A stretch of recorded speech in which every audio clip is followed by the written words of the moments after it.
अमेरिकाका बीचमा यो एमसीसी सम्झौता सम्पन्न भएको छ।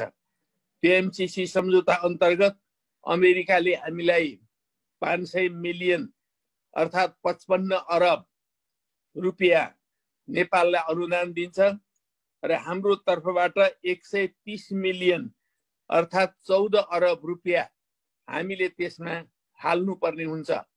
अमेरिकाले दिने अनुदान र हामीले आफैले दिने अनुदान यो दुईटा मिलाएर त्यो एमसीसी को राशि तयार हुन्छ र त्यो एमसीसी को राशि तयार भएपछि त्यस मार्फत हाम्रो देशमा दुईटा कुराहरू गर्ने लक्ष्य राखिएको छ।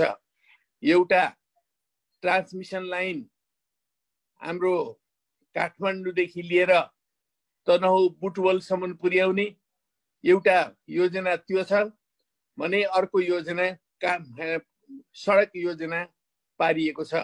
यी दुईटा कुराहरू निर्माण गर्नको लागि भनेर यो 55 अरबको चाहिँ नि जुन चाहिँ अनुदानको कार्यक्रम छ यो कार्यक्रम राखिएको छ। हाम्रो देश एउटा अल्प विकसित देश हो र अमेरिका एउटा विकसित देश हो। हामी अल्प विकसित देशहरू यस कारणले भयौं कि विकसित देशहरूले हामीलाई झन्डै 500 वर्षसम्म शोषण गरे। 500 वर्षसम्म विभिन्न ढङ्गले हामीलाई चुस्दै आए। त्यो कारणले संयुक्त राष्ट्र सङ्घ निर्माण भइसकेपछि सबै विकसित मुलुकहरूका सामु पनि अल्प विकसित मुलुकहरू र तेस्रो विश्वका मुलुकहरूको तर्फबाट निरन्तर दबाव भयो। त्यो दबाव भएपछि विकसित मुलुकहरूले अविकसित मुलुकहरूलाई सहयोग गर्नुपर्ने प्रस्ताव संयुक्त राष्ट्र सङ्घले समेत पारित गरेको छ। त्यस आधारमा कैयौं विकसित मुलुकहरूले आफ्नो जीडीपी को केही भाग चाहिँ नि ती देशहरूलाई सहयोग गर्नुपर्ने कुरा राख्दै आइएको छ। तर अमेरिकाले यस्तो खालको सहयोग धेरै नै कम गरेर आएको थियो। धेरै नै कम गरेको अवस्थामा 2000 साल लागिसकेपछि अमेरिकाका सामु पनि एउटा दबाव सिर्जना भयो। त्यो दबाव सिर्जना भएपछि उनले एउटा नयाँ योजना परियोजना बनायो। मिलेनियम च्यालेन्ज एक्ट नामको एउटा नयाँ कानुन निर्माण गर्यो। त्यो कानुन अन्तर्गत मिलेनियम च्यालेन्ज कर्पोरेसन निर्माण गरेर त्यो कर्पोरेसनका आधारमा विभिन्न देशहरूसँग सम्झौताहरू गर्ने र त्यो सम्झौताहरू मार्फत सहयोग गर्ने प्रक्रियालाई अगाडि बढायो। त्यो प्रक्रिया कतिपय देशहरूमा राम्रै ढङ्गले अगाडि बढेको पनि छ र ती देशहरूको विकास र निर्माणमा योगदान पनि पुगेको छ। तर कतिपय देशहरूको आन्तरिक मामलाहरूमा हस्तक्षेप भएको, उनीहरूको स्वतन्त्रतामा हस्तक्षेप भएको, उनीहरूको सार्वभौम सत्तामा हस्तक्षेप भएको विभिन्न ढङ्गले राष्ट्रहरूले यस्तो महसुस गरेर विवादहरू सिर्जना भए। त्यो विवादको क्रममा कतिपय देशहरूले त्यो अमेरिकी सहयोगलाई अस्वीकार पनि गरेका छन्। तपाईहरुलाई जानकारी होला भर्खरै मात्रै हाम्रै दक्षिण एसियामा रहेको श्रीलङ्काले त्यो त्यस्तै एमसीसी सम्झौता जो हो त्यो सम्झौतालाई अहिले उनीहरूले खारेज गरेका छन्। उनीहरूले पनि सम्झौतामा कैयौं त्रुटिहरू रहेको, कमजोरीहरू रहेको, श्रीलङ्काको सार्वभौम सत्तामाथि त्यसले असर पार्ने कुरा भएको, त्यसो उनीहरूले त्यसलाई सुधार गरियो भने लागू गर्ने, नत्र भने लागू नगर्ने भनेर उनीहरूले त्यसलाई अहिलेका हकमा तत्कालको निम्ति रिजेक्ट गरेका छन्। त्यस्ता खालका घटनाहरू पनि हाम्रा वरिपरि भइरहेको परिप्रेक्ष्यमा हाम्रो देशमा जब सेप्टेम्बर 14, 2017 मा यो सम्झौता भयो, त्यो सम्झौता भइरहेको बेलामा हाम्रो देश अलिक अस्थिरताबाट अगाडि बढिरहेको थियो। हामी स्थिरतातर्फ अझै अगाडि बढिसकेका थिएनौँ। त्यो अवस्थामा राष्ट्रले कुन देशसँग कस्ता सम्झौताहरू भइरहेका छन् राम्रोसँगले ध्यान आकर्षण हुन सकिरहेको थिएन। त्यस्तो अवस्थामा दुईटा देशका बीचमा सम्झौता भयो। त्यो सम्झौता भइसकेपछि बिस्तारी बिस्तारी त्यसबारेमा जानकारी हुँदै आयो र त्यही सम्झौतामा राखिएको प्रावधान अनुरूप त्यसलाई संसदबाट अनुमोदन गर्नुपर्ने कुरा समेत राखिएको छ। त्यो अनुमोदन गर्नको लागि भनेर जब संसदमा आयो त्यस पछाडि सांसदहरूलाई पनि जानकारी भयो, सबै राजनीतिक पार्टीहरूलाई पनि जानकारी भयो, सबैको ध्यान आकर्षणमा आयो त्यस पछाडि यो विषय एउटा विवादको विषय बन्न थाल्यो र हामीले पनि क्रमशः अध्ययन गर्न थाल्यौँ। हाम्रो पार्टीले पनि अध्ययन गर्न थाल्यो। त्यो अध्ययन गर्ने क्रममा सरकारमा बस्ने साथीहरू यसलाई जुनसुकै हालतले पनि अनुमोदन गर्नुपर्छ भन्ने खालका तर्कहरू गर्न थाल्नुभयो भने सरकारमा नभएका साथीहरूले होइन यथार्थ जे हो यस्ता खालका विवादहरू आइरहेका छन्, यो विवादको सन्दर्भमा हामीले छलफल गर्नुपर्छ, छलफल गरेर एउटा ठोस निष्कर्षमा पुग्नुपर्छ। यतिकै हामीले जे छ जस्ताको तस्तै मात्रै यसलाई चाहिँ नि हेर्नु हुँदैन। यसभित्र विवादका विषयहरू छन् भने, रहस्यका कुनै विषयहरू छन् भने ती विषयहरू वस्तुहरूमा हामी आफैले अध्ययन गर्नुपर्छ भन्ने खालको सोच पनि विकसित हुँदै गयो। यसरी एउटा अध्ययन गर्नुपर्छ भन्ने सोच, एउटा जस्ताको तस्तै अनुमोदन गरिहाल्नुपर्छ भन्ने सोचका बिचमा हाम्रो पार्टीभित्रै पनि अलिकति बहसहरू हुन थाले। त्यो बहसहरू हुन थालेपछि हाम्रो पार्टीको केन्द्रीय कमिटीको दोस्रो बैठकले एउटा कार्यदल बनाउनु पर्ने आवश्यकता महसुस गर्यो। त्यो केन्द्रीय कमिटीको बैठकमा 8-9 वटा समूह बनाएर हामीले व्यापक रूपले छलफल गर्यौँ। त्यति बेलाका विभिन्न नीतिगत समस्याहरू, सङ्गठनात्मक समस्याहरू, पार्टीका भविष्यहरू आदिको बारेमा हामीले बृहत रूपले छलफल गर्यौँ। केन्द्रीय कमिटीका सदस्य कमरेडहरूले व्यापक रूपले छलफल गर्नुभयो र सबै समूहहरूले एक स्वरमा यो एमसीसी भन्ने कुरा जो सम्झौता भएको छ यो सम्झौता चाहिँ अपमानजनक छ, असम्मानजनक छ। त्यसो हुनाले यसबारेमा गम्भीरतापूर्वक अध्ययन गर्नुपर्छ, हामीले पनि अध्ययन गर्न पाउनु पर्यो, त्यसका सबै डकुमेन्टहरू वितरण गर्नु पर्यो, हाम्रो पार्टीले एउटा कार्यदल बनाएर अध्ययन गर्नु पर्यो भन्ने माग उठ्यो। सबै समूहहरूले यस्तो माग गरिसकेपछि आखिरमा केन्द्रीय कमिटीको दोस्रो बैठकले सर्वसम्मतिले एउटा कार्यदल निर्माण गरौँ, त्यो कार्यदलले जे रिपोर्ट लिएर आउँछ त्यो रिपोर्टको आधारमा एउटा टुङ्गोमा पुग्नुपर्छ भनेर हामीले एउटा कार्यदल गठन गर्यौँ। त्यो कार्यदलको संयोजक बन्ने सौभाग्य भन्नुहोस् अथवा संयोग भन्नुहोस् मेरो काँधमा पर्यो। म, कमरेड भीम रावल र कमरेड प्रदीप गेवाली रहेको 3टा सदस्य भएको एउटा कार्यदलको निर्माण भयो। त्यो कार्यदलले हामीले निकै लामो समय, हामीलाई दिने त 10 दिनको समय मात्रै दिएको थियो, तर यी दस्तावेजहरू व्यापक रहेछन्। हेर्नुहोस्, एमसीसीसँग सम्झौता गरिएको एउटा दस्तावेज छ, अनि त्यसलाई कार्यान्वयन गर्ने सिलसिलामा अरू थुप्रै दस्तावेजहरू चाहिँ बनेका रहेछन्।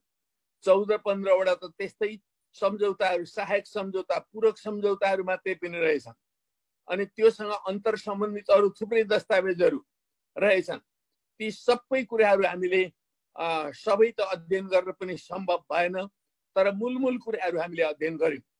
ती मूलमूल कुराहरू अध्ययन गरेर हामीले चाहिँ नि एउटा निष्कर्ष निकाल्यौँ। त्यो निष्कर्ष निकाल्दाखेरि हामीले के देख्यौँ भने सबभन्दा पहिलो कुरा यो सम्झौतामा 2टा पक्षहरू रहेछन्। सम्झौतामा कहीँ उल्लेख चाहिँ गरेको छैन, कुनै बुँदामा उल्लेख गरेको छैन, तर यो इन्डो पेसिफिक स्ट्राटेजी, अमेरिकाको इन्डो पेसिफिक स्ट्राटेजीको अङ्ग हो भन्ने कुरा चाहिँ नै आयो। हाम्रो कार्यदललाई 2टा मेन्डेट दिएको थियो, कार्यादेश दिएको थियो। त्यो कार्यादेशमा के भनिएको थियो भने यो आइपिएस को अर्थात् इन्डो पेसिफिक स्ट्राटेजीको अङ्ग हो कि होइन एउटा यो कुरा निर्केल गर्ने, दोस्रो सम्झौता कस्तो छ, सम्झौता ठिक बेठिक के छ त्यसको बारेमा अध्ययन गर्ने भनेर हामीलाई त्यस्तो कार्यादेश दिएको थियो। त्यो कार्यादेश बमोजिम हामीले चाहिँ अध्ययन गर्यौँ। मैले व्यक्तिगत रूपले पनि व्यापक अध्ययन गरेँ। त्यो अध्ययन गरिसकेपछि हामी यो के निष्कर्षमा पुग्यौँ भने यसमा 2टा कुराहरू रहेछन्। मोटोमा भन्दा 2टा कुराहरू। पहिलो कुरा यो इन्डो पेसिफिक स्ट्राटेजीको अङ्ग हो कि होइन भन्दाखेरि अब हामीले त अङ्ग हो कि होइन भनेर जान्ने कुरो भएन, तर अमेरिकी नेताहरूले एक पछि अर्को उनीहरूले यो चाहिँ नि यो एमसीसी सम्झौता भनेको इन्डो पेसिफिक स्ट्राटेजीको अङ्ग हो, अमेरिकाको इन्डो पेसिफिक स्ट्राटेजीको अङ्ग हो भनेर उनीहरूले ठोकेर बोलेका छन्। त्यसमध्ये अमेरिकाको डिफेन्स मिनिस्ट्री जुन छ त्यो डिफेन्स मिनिस्ट्रीले निकालेका थुप्रो डकुमेन्टहरू छन् एमसीसी सम्बन्धमा। उनीहरूले धेरै कुराहरू भनेका छन्, लेखेका छन्। तपाईँ वेबसाइटमा यी सबै कुराहरू हेर्न सक्नुहुन्छ। र ती डकुमेन्टहरूमा पनि प्रष्ट रूपले एमसीसी भनेको चाहिँ इन्डो पेसिफिक स्ट्राटेजीको अङ्ग हो भन्ने कुरा चाहिँ उनीहरूले भनेका छन्। त्यस्तै गरेर मे 14, 2019 मा नेपाल भ्रमणमा आउनुभएका अमेरिकाको स्टेट डिपार्टमेन्टका दक्षिण एसियाका उपसहायक मन्त्री डेभिड जे ऱ्यान्जले आइपीएस को यो अङ्ग हो भनेर आफै बोलेका छन्। यो एउटा आधिकारिक कुरा हो। अमेरिकाको सहायक मन्त्रीले समेत यो कुरा चाहिँ नि आइपीएस को अङ्ग हो भनेर भनेका छन्। त्यस्तै गरेर अमेरिकी सहायक राज्य मन्त्री एलिस वेल्सले भियतनाम भ्रमणको क्रममा पनि उनलाई यस बारेमा सोध्दाखेरि यो आइपीएस को अत्यन्त महत्त्वपूर्ण अङ्ग हो भनेर भनेकी छन्। र त्यस्तै गरेर यो अमेरिकाको नेपालमा काठमाडौँमा भएको राजदूतावास जुन छ त्यो राजदूतावासमा कार्यरत एकजना अधिकारी कार्ल रोजर्सले पनि त्यही कुरा बताएका छन्। अनि यस्ता कुराहरू आइसकेपछि स्वाभाविक रूपले यो सम्झौता भनेको एउटा रहस्यमय सम्झौता हो भन्ने खालको चाहिँ नि हामीलाई लाग्नु, नेपाली जनतालाई लाग्नु स्वाभाविक हो। त्यसैले हामी के निष्कर्षमा पुग्यौँ भने यो हामीले आइपीएस चाहिँ नि आइपीएस को अङ्ग हो भनेका होइनौँ, नेपालीहरूले भनेको होइन, नेपालको कुनै पार्टीले बोलेको पनि होइन, तर यो अमेरिकी नेताहरू आफैले बोलेका हुन्। त्यसैले वास्तवमा के हो त? एमसीसी सम्झौता आइपीएस को अङ्ग हो कि होइन त? यो बारेमा अमेरिकीहरूले प्रश्न पार्नुपर्छ स्पष्ट ढङ्गले।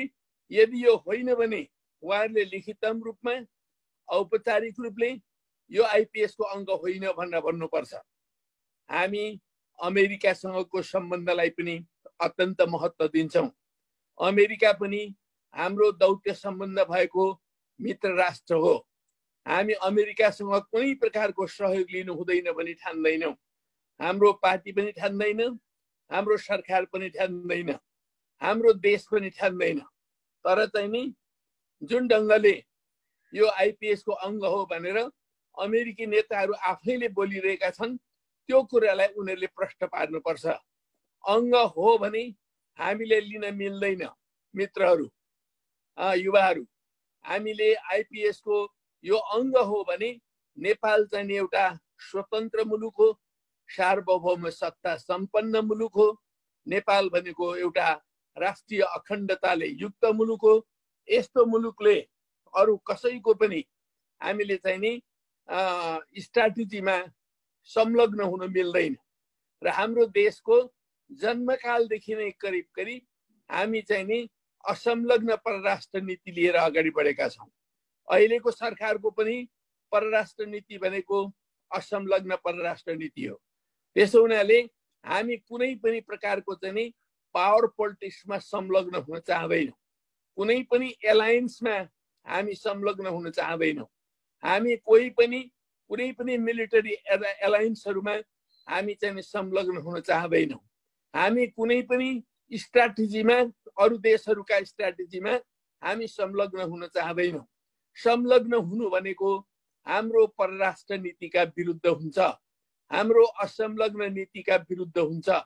त्यसकारणले हामीले यो आइपीएस को सन्दर्भमा पहिलो निष्कर्ष के निकाल्यौँ भने अमेरिकी नेताहरूले लिखित रूपमा औपचारिक रूपले यो आइपीएस को अङ्ग हो कि होइन प्रष्टीकरण दिनुपर्छ।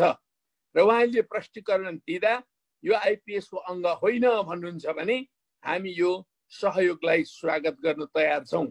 किनभने नेपाललाई त धेरै धेरै रिसोर्सेस चाहिएकै छ, साधन चाहिएकै छ। हामीले ट्रान्समिसन लाइन व्यापक रूपले विकास गर्नुपर्ने छ। हामीले 1000 मेगावाट भन्दा बढी विद्युत निकालिसकेका छौँ। अब 2-3 वर्षमा हामी केही 1000 मेगावाट निकाल्छौँ। त्यो बिजुलीलाई देशका सबै ठाउँहरूमा पुर्याउनुको लागि र आवश्यक पर्दा बेचबिखन गर्नको लागि वा अरूसँग किन्नको लागि भारतसँग पनि विभिन्न ठाउँहरूमा हामीले ट्रान्समिसन लाइन बनाउनु पर्ने हुन्छ। त्यो ट्रान्समिसन लाइन बनाउने कुरा त हाम्रो अत्यन्त आवश्यक कुरा नै हो। त्यस्ता कुराहरूमा सहयोग हामीले प्राप्त गर्यौं भने त्यो लाभकारी नै हुन्छ। तर त्यो सम्मानजनक हुनु पर्यो र त्यो चाहिँ नि त्यो आइपीएस को अङ्ग हुनु भएन। आइपीएस को अङ्ग होइन भने हामी त्यो कुरालाई लिन तयार छौं। पहिलो कुरा यो हो युवाहरू। र अर्को भनेको के हो, दोस्रो कुरा भनेको के हो भने यो जुन सम्झौता भएको छ त्यो सम्झौतामा थुप्रै यस्ता अपमानजनक कुराहरू छन्। हाम्रो देशको सार्वभौम सत्तालाई प्रभाव पार्ने कुराहरू छन्। ती कुराहरू सच्चिनुपर्छ। ती के कुराहरू हुन् त? के कुराहरू छन् त? त्यसबारेमा म छोटकरीमा बताउन चाहन्छु। सबभन्दा पहिलो कुरा भनेको यो सम्झौता जति बेला गरियो त्यो सम्झौता गरेको दस्तावेजलाई हामीले पल्टाएर हेर्यौं भने पहिलो कुरा नै हामी के देख्छौं भन्दाखेरि सरी एकैछिन हेर्नुस् त यहाँ के बिग्रियो मैले यसो छोको त्यो भिडियो अफ भयो। भिडियो अन गर्नु होला है। भयो हैन। पहिलो कुरा नै यो सम्झौता ठिक छ, सुनिँदैछ? ठिक छ सुनिँदैछ। हजुर हजुर।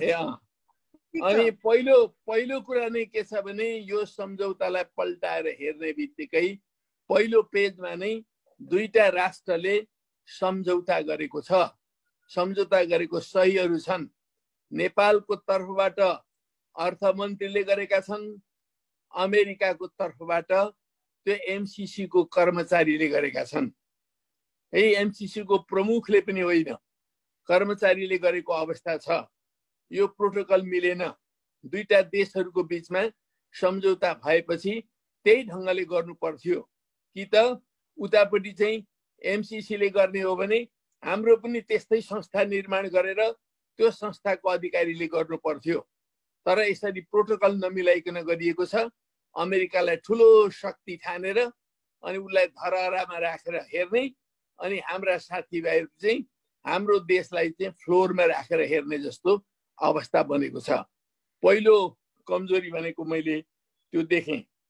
दोस्रो कुरा भनेको एमसीसी सम्झौता नेपालका कुनै पनि कानुनहरू भन्दा माथि राखिएको छ। नेपालका कानुनहरूलाई माथि राखेर सम्झौता किन गर्नुपर्ने? त्यसलाई हामीले हाम्रो संविधान अन्तर्गत हाम्रा कानुनहरूले समाउन सक्ने गरिकन त्यसलाई किन लागू नगर्ने? यो बुझिन सक्नु विषय बनेको छ। त्यस्तै गरेर त्यो सम्झौताका कतिपय ठाउँहरूमा के भनेको छ भने एमसीसी सम्झौता लागू गर्ने सिलसिलामा अमेरिकाको वर्तमान कानुन र अमेरिकाको भविष्यमा लागू हुने कानुनलाई पनि मान्नुपर्छ भनेर पनि त्यसमा एउटा प्रावधानमा भनिएको छ। यसको अर्थ के हो? यसको स्पष्टीकरण छैन। किन नेपालले अमेरिकाका कानुन मान्नुपर्ने? किन नेपालले अमेरिकाको भविष्यमा बन्ने कानुन समेत मान्नुपर्ने? यो अनौठो कुरा, अनौठा प्रावधानहरू समेत त्यसमा चाहिँ नै राखिएको छ। त्यसै गरेर अमेरिकाको सुरक्षा नीतिमा वा उनीहरूको स्वार्थमा चोट पर्ने खालको कुनै पनि कुरा भयो भने अमेरिकाले तुरुन्तै रद्द गर्न सक्छ। यो एमसीसी सम्झौताबाट हात झिक्न सक्छ भनेर लेखिएको छ। के हो त्यो राष्ट्रिय स्वार्थ भनेको? के हो अमेरिकाको सुरक्षा स्वार्थ भनेको? त्यसको बारेमा कुनै परिभाषित कुरा छैन। त्यसमा त जेसुकै भए पनि यो अमेरिकाको स्वार्थ भन्दा विपरीत भयो भनेर न्यु खोजेर त्यो सम्झौता रद्द गरिदिए पनि हुन्छ। त्यस्ता प्रावधानहरू समेत त्यो ठाउँमा चाहिँ नि राखिएको छ। त्यसो हुनाले ती कुराहरूलाई मान्न सकिने अवस्था छैन। त्यसै गरी विद्युत प्रसारण लाइनमा उपयोग हुने जुन भूमि हो त्यो भूमि विद्युत प्रसारण लाइन निर्माण गर्दाखेरि स्वाभाविक रूपले हामीले ठुलो मात्रामा भूमि अधिग्रहण गर्नुपर्ने हुन्छ। त्यो अधिग्रहण गरेको भूमिमा अनिश्चित कालका लागि एमसीसी को अधिकार रहने कुरा गरिएको छ। एमसीसी को अधिकार किन रहने? नेपालको भूभागमा, नेपालको सार्वभौम सत्ता सम्पन्न भएको भूभागमा एमसीसीले मात्रै त्यो प्रकारको, मात्रै भन्दा पनि एमसीसी को अधिकार अनिश्चितकालीन रूपले राखिने कुरा आफैमा एउटा सार्वभौम सत्ता सम्पन्न मुलुकको निम्ति प्रश्न उठ्ने कुरा हो। यस्ता प्रावधानहरू त्यसमा राखिएको छ। त्यसै गरेर एमसीसी आयोजना चाहिँ 5 वर्षको भनिएको छ, तर कतिपय प्रावधानहरू चाहिँ यो सुदूर भविष्यसम्म पनि लागू हुने भनेर पनि त्यसमा उल्लेख गरिएको छ। 5 वर्षको सम्झौता हो भने 5 वर्षमा त्यसका सबै ए देखि जेड सम्मका सम्पूर्ण प्रावधानहरू समाप्त हुन्छन्। त्योभन्दा उता मान्नुपर्ने कुनै आवश्यकता हुँदैन। तर त्यो सम्झौतामा त्योभन्दा पछि पनि लागू हुने कुराहरू समेत त्यसमा उल्लेख गरिएको छ। त्यो आफैमा अनौठो छ। त्यस्तै आयोजनाको सञ्चालन, नियन्त्रण र व्यवस्थापन, सुपरिवेक्षण, यी सबै कुरा चाहिँ नि एमसीसीले गर्ने, नेपाल सरकारले गर्न नपाउने भन्ने खालका प्रावधानहरू पनि छन्।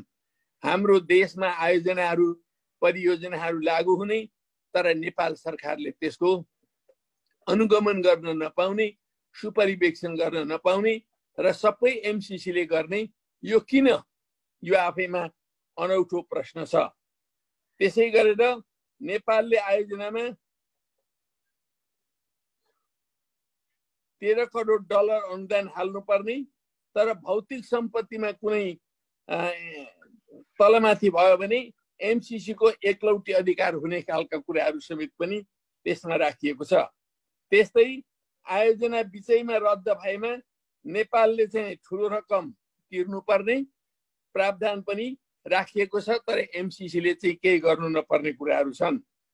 त्यसै गरेर एमसीए का खातामा जम्मा हुने रकमको ब्याज हामीले पनि त्यसमा अनुदान गरिरहेका छौँ, अमेरिकाले पनि अनुदान गरेको छ।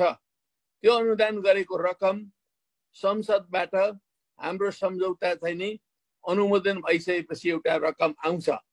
त्यो रकम कहीँ न कहीँ ब्याङ्कमा जम्मा हुन्छ। त्यो रकम जम्मा भइसकेपछि त्यसबाट त्यो एकै दिनमा कार्यान्वयनमा आइसक्दैन। त्यसकारणले जति समय रहन्छ त्यसमा ब्याज पनि फल्दै जान्छ। त्यो रकम राखे बापत ब्याङ्कले ब्याज दिन्छ।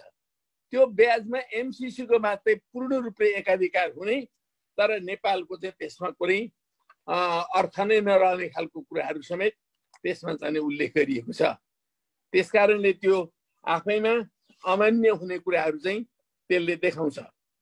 त्यस्तै आयोजनाको प्रतीक चिन्ह, खास गरिकन त्यो एमसीसी को प्रतीक चिन्ह रहने, तर नेपालको प्रतीक चिन्ह चाहिँ राख्न नपाइने, यस्ता कुराहरू त्यसमा उल्लेखित छन्।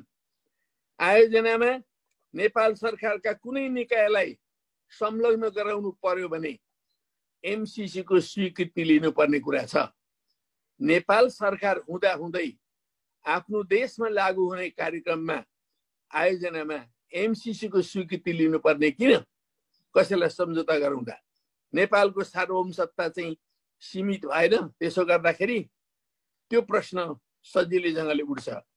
आयोजनाको सञ्चालनमा केही एनजिओ का प्रतिनिधिहरू, त्यस्तै गरेर गैर सरकारी संस्था अथवा नागरिक समाजका प्रतिनिधिहरू राख्ने कुरा छ। तर त्यो राख्दाखेरि पनि एमसीसीले गर्ने, तर चाहिँ नि नेपाल सरकारले गर्न नपाउने भन्ने कुरा छन्। यो पनि एउटा अनौठो कुरा छ। त्यस्तै सम्झौता अनुमोदन गर्न संसदमा लानु पर्ने, तर यो सम्झौता कुनै संशोधन भयो भने त्यो संशोधन चाहिँ संसदमा लानु नपर्ने प्रावधानहरू पनि राखिएको छ। अहिले यो सम्झौता हामीले संसदमा टेबल गरेका छौँ। टेबल भएको छ, खास गरिकन यसको सम्पत्ति भएर बसेको छ, तर त्यसबारेमा अनुमोदन भएको छैन। त्यो अनुमोदन नभएसम्म त्यसलाई त लागू गर्न त मिल्दैन। तर कस्ता प्रावधानहरू छन् भने त्यो अनुमोदन होस् कि नहोस्, तर त्यो सम्झौताका कतिपय प्रावधानहरू संशोधन गर्न मिल्ने कुराहरू छन्। दुई पक्ष मिलेर एउटा प्रावधान त संशोधन गरिसकेका रहेछन् यो बीचमा, जबकि त्यो संशोधन गरेको कुरा चाहिँ संसदमा अनुमोदन गर्ने कुरालाई थाहै पत्तै छैन। त्यो संशोधन भइसकेको दस्तावेज हामीले अनुमोदन गर्नुपर्ने रहेछ।